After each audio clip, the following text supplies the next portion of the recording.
Prime Minister Kevin Rudd appeared on ABC's Q&A program last night to field questions from voters who want to know what Mr. Rudd is going to do right now about their very specific personal set of circumstances. Tony Jones had questions as well. So what was the biggest mistake you've made since you became Prime Minister again? It's been too short a time to make another mistake, I think. I can think of one. How about telling everyone that Treasury and the Parliamentary Budget Office had found a $10 billion hole in the coalition's savings when they'd done nothing of the sort? I can think of one. How about when you said that 70% of people sent to Nauru under Howard's Pacific solution ended up being settled here when it was only 40%? I can think of one. How about turning up on Q&A and saying that you haven't made a mistake? Mr. Rudd was also asked about milk. Given your exposure to dairy farming in your early life, It's hard work. It is hard work, 365 days of the year.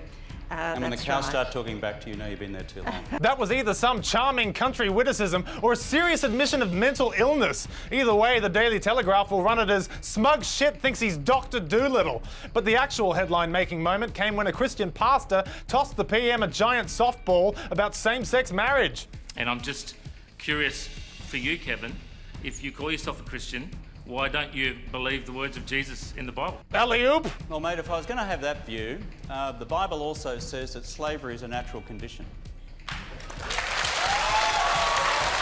Boom shakalaka. But not everyone can watch Q&A, so Channel 9's Big Brother invited election candidates to make campaign messages for those f***wits stuck in a house. The show's executive producer whinged, of the 4 videos we received, the only one that is not personalised is Rudd's. You mean the Prime Minister of Australia, in the political fight of his life, didn't set aside time in his schedule to make a video for a dozen fame whores on a reality TV show? Governor General Quentin Bryce dismissed that man. Incidentally, it's the first time in the world a Big Brother franchise has had to deal with an election. So Big Brother viewers will have a big decision to make this week. Do they vote out Rudd or the Sugar Sisters? And opposition leader Tony Abbott appeared on ABC's 7:30 last night, where host Leigh Sales critiqued his baddies versus baddies description of the Syrian conflict.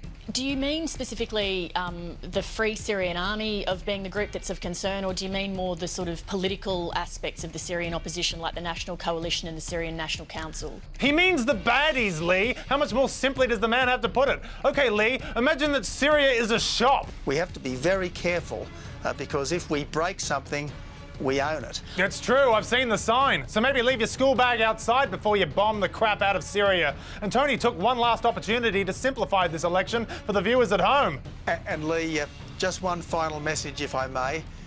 Elect the coalition government on Saturday. We'll build a stronger economy so that everyone can get ahead. We'll scrap the carbon tax, end the waste. Yeah, stop the boats, chocolate milk and the bubblers. We know. For the roast, I'm Mark Humphries.